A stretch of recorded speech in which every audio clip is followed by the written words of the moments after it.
Hey everyone, I am Panji Dirham Saputra, a student with the student ID number 418244076. Here I'll be explaining biophysiological theory, basically how our body biology and physiology affect the way we think, feel, and behave. So if you are curious about how our brain, hormone, and body system work together to shape who we are, stick around and let's get started. Biofisiologi adalah cabang ilmu yang mempelajari hubungan antara fungsi biologis tubuh dan bagaimana fungsi tersebut mempengaruhi perilaku, pikiran, dan perasaan kita.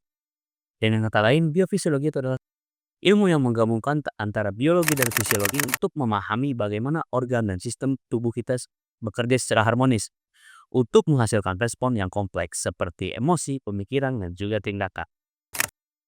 Salah satu contoh biofisiologi itu misalnya ketika kamu sedang merasa cemas, bukan hanya pikiranmu saja yang bekerja, tetapi juga ada reaksi dari tubuhmu, seperti jantung yang berdebar, otot yang menegang, dan hormon yang dilepaskan.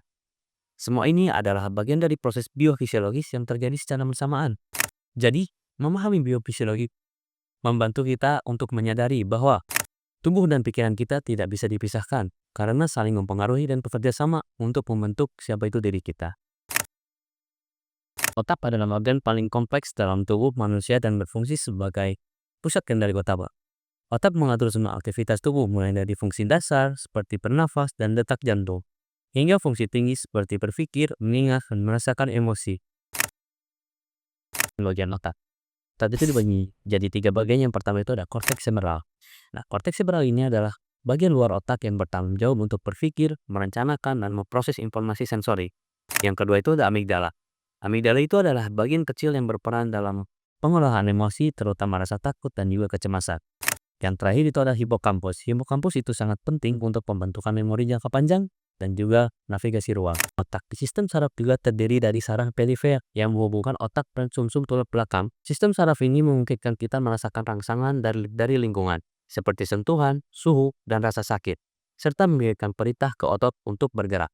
Sistem saraf juga berperan dalam mengatur respon otomatis tubuh. Misalnya saat kita terkejut, tubuh itu akan secara otomatis bereaksi tanpa kita sadari.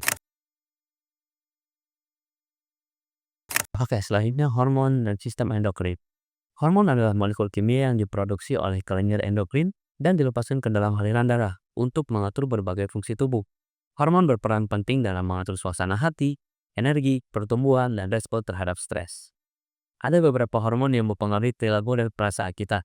Yang pertama itu ada adrenalin. Nah, adrenalin ini sebagai hormon fight or fight. Saat kita menghadapi situasi berbahaya atau stres, kelenjar adrenal melepaskan adrenalin yang meningkatkan detak jantung, tekanan darah, dan energi mempersiapkan tubuh untuk melawan atau melarikan diri. Kortisol. Nah, kortisol ini adalah hormon stres yang membantu tubuh kita mengelola tekanan dan menjaga keseimbangan energi. Namun, jika kadar kortisol kita terlalu tinggi dalam jangka panjang bisa menyebabkan masalah kesehatan seperti kecemasan dan juga depresi. Nah, selanjutnya ada serotonin. Nah, serotonin adalah hormon yang berperan dalam mengatur suasana hati, tidur, dan juga nafsu makan.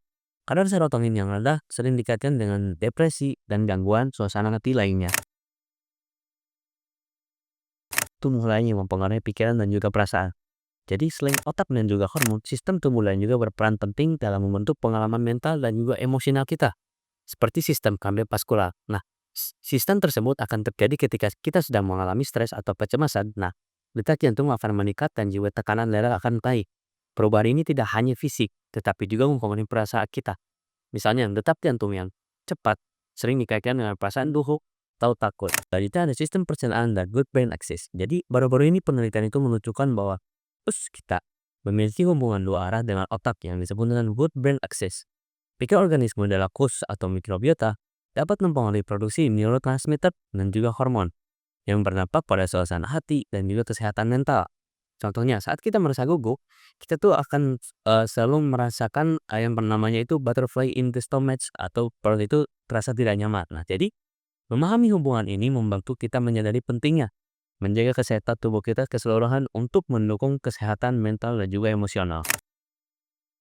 Biofisiologi itu mengajarkan kita bahwa tubuh dan pikiran bekerja secara terpadu. Otak, hormon, dan juga sistem tubuh lainnya saling berinteraksi untuk membentuk siapa itu diri kita. Bagaimana kita merasakan sesuatu dan bagaimana kita bertindak.